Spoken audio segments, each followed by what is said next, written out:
Hello' ছাত্ৰ ছাত্ৰীসকল, আজি আমাৰ আলোচ্য বিষয় হৈছে পৃথিৱীৰ প্ৰাকৃতিক অঞ্চলৰ চিৰিয়েল নম্বৰ 7 আৰু 8 নম্বৰ প্ৰাকৃতিক অঞ্চল, আৰু সেইকেইটা হৈছে মধ্য অক্ষাংশৰ নাতিশীতোষ্ণ অঞ্চল আৰু মধ্য অক্ষাংশৰ তৃণভূমি অঞ্চল। এই দুইটা অঞ্চল, অৰ্থাৎ এই টপিকটো হৈছে আমাৰ দশম শ্ৰেণীৰ ভূগোল পাঠ্যক্ৰমৰ অন্তৰ্গত তৃতীয় চেপ্টাৰ পৃথিৱীৰ আঞ্চলিক ভূগোল নামৰ পাঠটিৰ অন্তৰ্গত। গতিকে এই ভিডিঅ'টোত আমি টপিকৰ বিষয়ে জনাৰ আগতে বিগত পাঠৰ শিকন বিন্দুসমূহ এবাৰ চকু ফুৰাই চাওঁ। বিগত পাঠত আমি ভূমধ্য সাগৰীয় অঞ্চল আৰু মধ্য অক্ষাংশৰ মৰু অঞ্চল সম্পৰ্কে আলোচনা কৰিছিলোঁ, আৰু এই ভিডিঅ'টোত আমি ইতিমধ্যে পোৱাৰ দৰে 7 আৰু 8 নম্বৰ প্ৰাকৃতিক অঞ্চল, আৰু সেইকেইটা হৈছে মধ্য অক্ষাংশৰ নাতিশীতোষ্ণ অঞ্চল Mid-Latitudinal Temperate Region আৰু মধ্য অক্ষাংশৰ তৃণভূমি অঞ্চল Mid-Latitudinal Grassland Regionৰ বিষয়ে আলোচনা কৰিম। প্ৰথমতে আমি আলোচনা কৰোঁ মধ্য অক্ষাংশৰ নাতিশীতোষ্ণ অঞ্চল। এই অঞ্চলটো আমি এই মেপখনৰ জৰিয়তে চাওঁ। এই যিমানবোৰ গ্ৰীণ শ্বেডেড পৰ্চন আছে সেইসমূহ হৈছে মিড লেটিটিউডিনেল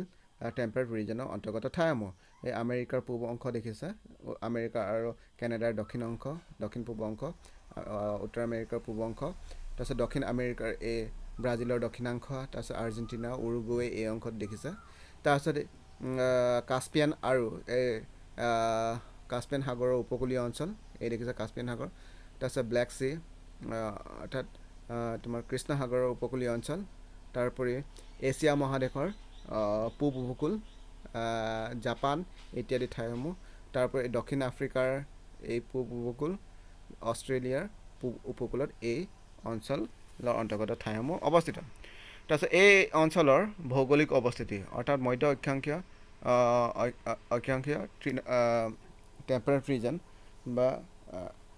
নাতিশীতোষ্ণ অঞ্চলৰ অৱস্থিতি। দুই গোলাৰ্ধৰ 23 সমস্ত দুভাগৰ 1 ডিগ্ৰীৰ পৰা 50 ডিগ্ৰী অক্ষাংশৰ মাজত এই প্ৰাকৃতিক অঞ্চল অৱস্থিত। অৰ্থাৎ 23 সমস্ত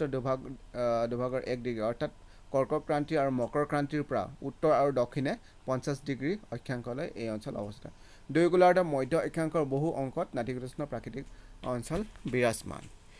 জলবায়ু: গ্ৰীষ্মকালৰ উত্তাপ গড় 15 ডিগ্ৰী আৰু শীতকালত 5 পৰা 10 ডিগ্ৰী চেলছিয়াছ হয়, আৰু বাৰ্ষিক গড় বৰষুণৰ পৰিমাণ 75 পৰা 150 চেণ্টিমিটাৰ। বৰষুণ কিছু পৰিমাণে হয়, যিহেতু প্ৰায়বোৰ ঠাই উপকূলীয় অঞ্চলত অৱস্থিত বাবে বৰষুণ কিছু পৰিমাণে হোৱা দেখা যায়। নাতিশীতোষ্ণ প্ৰাকৃতিক অঞ্চলৰ জলবায়ুৰ বৈশিষ্ট্য হ'ল ইয়াত জাঁৰ জহৰ প্ৰকোপ কম, অৰ্থাৎ ইয়াত সমভাৱাপন্ন জলবায়ু বিৰাজ কৰা দেখা যায়। ঠাণ্ডাৰ দিনতো বৰ বেছি ঠাণ্ডা নহয় আৰু গৰমৰ দিনতো বৰ বেছি গৰম নহয়। তাৰপিছত উদ্ভিদ: এই অঞ্চলৰ অধিক অংশ ঠাইত পৰ্ণপাতী উদ্ভিদ পোৱা যায়, যি বছৰত এবাৰ গছ পাত সলোৱা উদ্ভিদসমূহ দেখিবলৈ পোৱা যায়। আৰু কিছু অধিক বৰষুণ হোৱা ঠাইত, যিবোৰ অঞ্চলত অধিক পৰিমাণে বৰষুণ হয়, সেইবোৰ অঞ্চলত চিৰসেউজীয়া গছ গছনি আৰু পাহাৰৰ দাঁতিকাষৰীয়া অঞ্চলত সৰলবৰ্গীয় উদ্ভিদৰ প্ৰাধান্য দিয়ে। অৰ্থাৎ 3 প্ৰকাৰৰ উদ্ভিদে পোৱা যায় ইয়াত। পৰ্ণপাতী উদ্ভিদ পোৱা যায়, চিৰসেউজীয়া আৰু সৰলবৰ্গীয় উদ্ভিদ দেখিবলৈ পোৱা যায়।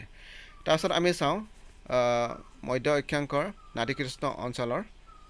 অন্তৰ্গত ঠাইসমূহ। এই অঞ্চলৰ অন্তৰ্গত ঠাইসমূহ হৈছে চীন দেশৰ উত্তৰ পূব অংশ, মেপত দেখুওৱাৰ দৰে ইতিমধ্যে, দক্ষিণ কানাডাৰ কিছু অংশ, ইংলেণ্ডকে ধৰি ইউৰোপ মহাদেশৰ উত্তৰ পশ্চিম অংশ, ব্ৰাজিলৰ দক্ষিণ পূব অংশ, উৰুগুৱে এইটো দক্ষিণ আমেৰিকাৰে, চিলিৰ দক্ষিণ অংশ, দক্ষিণ আফ্ৰিকাৰ পূব উপকূল, অষ্ট্ৰেলিয়াৰ পূব উপকূল আৰু নিউজিলেণ্ডত প্ৰধানকৈ এই অঞ্চলৰ অন্তৰ্গত। তাৰপিছত কৃষি: জনসংখ্যাৰ ওপৰত ভিত্তি কৰি অঞ্চল বিশেষ গহন আৰু বিস্তৃত দুয়োটা পদ্ধতিৰে খেতি কৰা হয়। ইয়াত গহন কৃষি কৰা হয়, আৰু যিবোৰ অঞ্চলত জনসংখ্যা অধিক সেইবোৰত গহন কৃষি, আৰু য'ত জনসংখ্যাৰ পৰিমাণ কম তেনে ঠাইত বিস্তৃত কৃষি পদ্ধতিৰে কৃষি কৰা হয়। আৰু ইয়াত ধান, ঘেঁহু প্ৰচুৰ পৰিমাণে উৎপাদন কৰা হয়। ইয়াত প্ৰধানকৈ কপাহ, ধপাত, বাৰ্লি আৰু আলুৰ প্ৰচুৰ পৰিমাণে উৎপাদন হয়। দক্ষিণ আফ্ৰিকাৰ পূব উপকূলীয় অঞ্চলত কুঁহিয়াৰ খেতিৰ বাবে বিখ্যাত। তাৰপিছত বৃত্তি: বাণিজ্যিক কৃষি কাৰ্য আৰু পশুপালনৰ উপৰিও বহুলোকে মাছ উৎপাদনৰ সৈতে জড়িত। যিহেতু উপকূলীয় ঠাই, সেইকাৰণে মাছ উৎপাদনৰ সৈতেও বহু লোক জড়িত হৈছে। জনসংখ্যা: এই অঞ্চলৰ জলবায়ু সমভাৱাপন্ন হোৱাৰ বাবে জনবসতি ঘন। মনত ৰাখিবা, এই অঞ্চলত জনবসতি ঘন। তাৰপিছত দ্বিতীয়তে, অৰ্থাৎ চিৰিয়েল নম্বৰ 8 নম্বৰ প্ৰাকৃতিক অঞ্চল, আৰু সেয়া হৈছে মধ্য অক্ষাংশৰ তৃণভূমি অঞ্চল Mid-Latitude Grassland ৰিজন আমি এই মেপখনৰ জৰিয়তে চাওঁ মনত ৰাখিবা ছাত্ৰ ছাত্ৰীসকল এই গ্ৰাছলেণ্ডসমূহ বা তৃণভূমিসমূহ খুবেই ইম্পৰ্টেণ্ট পৰীক্ষাত সঘনাই ইয়াৰ পৰা প্ৰশ্নসমূহ আহি থাকে আৰু এই গ্ৰাছলেণ্ডসমূহ আমি যদি চাওঁ এই যিমানবোৰ দেখিছা গ্ৰীণ পৰ্চন এই গোটেইখিনিসমূহ হৈছে মধ্য অক্ষাংশৰ তৃণভূমি অঞ্চল আৰু এই তৃণভূমি অঞ্চলক কি নামেৰে জনা যায় চাওঁ আমি প্ৰথমতে এয়া দেখিছে এয়া হৈছে ষ্টেপছ অষ্ট্ৰেলিয়া ইউৰোপ আৰু এছিয়াৰ এই বিস্তীৰ্ণ ঘাঁহনি অঞ্চলক কি বুলি কোৱা হয় ষ্টেপ তৃণভূমি নামেৰে জনা যায় আৰু এই কি তৃণভূমি ই হৈছে মধ্য অক্ষাংশৰ তৃণভূমি তাৰপিছত মধ্য অক্ষাংশৰ তৃণভূমি আমেৰিকাত থকা তৃণভূমিটো যদি চাওঁ আমি দেখা পাম আমেৰিকাৰ থকা তৃণভূমিটোক কি বুলি কৈছে ইয়াক কোৱা হয় প্ৰেৰী ঘাঁহনি আমেৰিকা উত্তৰ আমেৰিকাৰ ঠিক আছে দক্ষিণ আমেৰিকাৰ আৰ্জেণ্টিনা উৰুগুৱেত পোৱা ঘাঁহনিটো হৈছে কি ঘাঁহনি এই ঘাঁহনিটো হৈছে আমাৰ পম্পাছ ঘাঁহনি দেখিছা এয়া পম্পাছ ঘাঁহনি এই আৰ্জেণ্টিনা উৰুগুৱেত এই ঘাঁহনি পোৱা যায় ইও এক প্ৰকাৰ মধ্য অক্ষাংশৰ তৃণভূমি অঞ্চলৰ ঘাঁহনি তাৰপিছত আছে আফ্ৰিকাতো এই ঘাঁহনি পোৱা যায় আৰু এই ঘাঁহনি আফ্ৰিকাৰ কি নামেৰে জনা যায় এই ঘাঁহনি আফ্ৰিকাত ভেল্ট নামেৰে জনা যায় ঠিক সেইদৰে মধ্য অক্ষাংশৰ তৃণভূমি অঞ্চল অষ্ট্ৰেলিয়াতো পোৱা যায় এই অষ্ট্ৰেলিয়াৰ এই ঘাঁহনিক কোৱা হয় ডাউন্স নামেৰে জনা যায় গতিকে ইউৰোপৰ ষ্টেপছ আমেৰিকাৰ প্ৰেৰী দক্ষিণ আমেৰিকাৰ আৰ্জেণ্টিনাৰ পম্পাছ আফ্ৰিকাৰ ভেল্ট আৰু অষ্ট্ৰেলিয়াৰ ডাউন্স এই ঘাঁহনি অঞ্চলৰ অন্তৰ্গত ঠাইসমূহ তাৰপিছত ইয়াৰ ভৌগোলিক অৱস্থিতি উত্তৰ গোলাৰ্ধৰ 30 পৰা 50 ডিগ্ৰী অক্ষাংশৰ মাজত আৰু দক্ষিণ গোলাৰ্ধত 23 সমস্তৰ দুভাগৰ 1 ডিগ্ৰী অৰ্থাৎ মকৰ ক্ৰান্তি অক্ষাংশৰ দক্ষিণত মধ্য অক্ষাংশৰ তৃণভূমি অঞ্চল অৱস্থিত বুলি কৈছে তাৰপিছত জলবায়ু গ্ৰীষ্মকালৰ উত্তাপ 38 ডিগ্ৰী চেলছিয়াছ আৰু শীতকালত -40 ডিগ্ৰী চেলছিয়াছ হয় অৰ্থাৎ গৰমত যথেষ্ট গৰম হয় আৰু ঠাণ্ডাটো যথেষ্ট ঠাণ্ডা হয় কিন্তু মনত ৰাখিবা গৰমৰ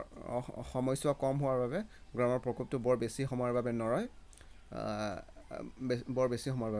ঠাণ্ডাত কিন্তু -40 ডিগ্ৰী পৰ্যন্ত উত্তাপ হোৱা দেখা যায়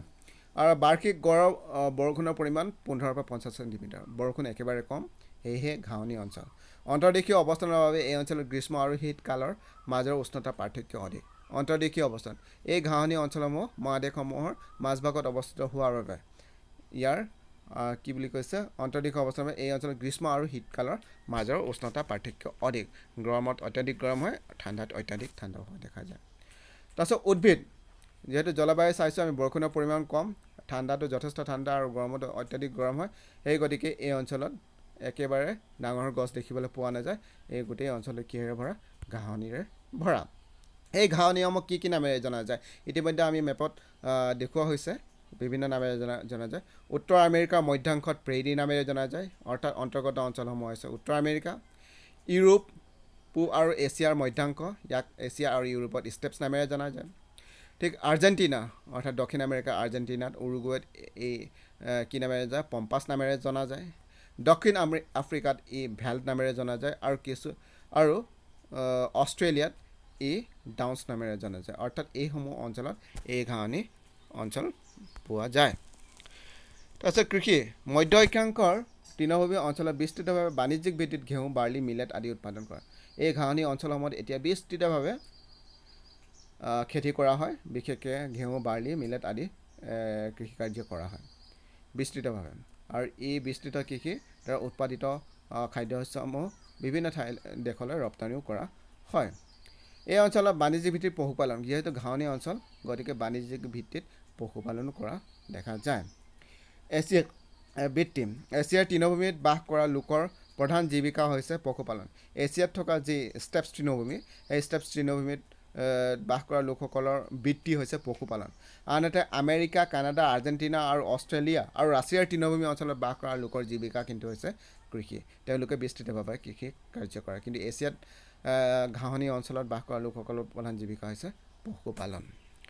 তাৰপিছত জনসংখ্যা এই অঞ্চলৰ জলবায়ু চৰম ভাৱাপন্ন হোৱাৰ বাবে জনবসতি হেৰেঙা জনবসতি একেবাৰে কম যেহেতু চৰম ভাৱাপন্ন জলবায়ু গৰমত অত্যাধিক গৰম হয় ঠাণ্ডাত অত্যাধিক ঠাণ্ডা হোৱাৰ বাবে জনবসতি হেৰেঙা গতিকে ধন্যবাদ ছাত্ৰ ছাত্ৰীসকল আমি এই ভিডিঅ'টোৰ জৰিয়তে আজি গম পালোঁ পৃথিৱীৰ প্ৰাকৃতিক অঞ্চলৰ 7 নম্বৰ আৰু 8 নম্বৰ প্ৰাকৃতিক অঞ্চল সেইকেইটা হৈছে মধ্য অক্ষাংশৰ নাতিশীতোষ্ণ অঞ্চল আৰু মধ্য অক্ষাংশৰ তৃণভূমি অঞ্চলৰ বিষয়ে আৰু মধ্য অক্ষাংশৰ তৃণভূমি অঞ্চলৰ যি তৃণভূমিসমূহ সেই তৃণভূমিসমূহ নাম মনত ৰাখিবা ইউৰোপ আৰু এছিয়াৰ ষ্টেপছ উত্তৰ আমেৰিকাৰ প্ৰেৰী দক্ষিণ আমেৰিকাৰ আৰ্জেণ্টিনাৰ ডাউন্স আফ্ৰিকাৰ ভেল্ড আৰু অষ্ট্ৰেলিয়াৰ ডাউন্স আফ্ৰিকাৰ ভেল্ড দক্ষিণ আমেৰিকাৰ পম্পাছ এই ঘাঁহনিসমূহৰ নাম মনত ৰাখিবা খুবেই ইম্পৰ্টেণ্ট পৰীক্ষাত আহি থাকে গতিকে ধন্যবাদ ছাত্ৰ ছাত্ৰীসকল তোমালোকে ধৈৰ্য সহকাৰে ইমান এই ভিডিঅ'টো চোৱাৰ বাবে আৰু যদি কিবা তোমালোকে বুজি পোৱা নাই তোমালোকে মোক যোগাযোগ কৰিব পাৰিবা ধন্যবাদ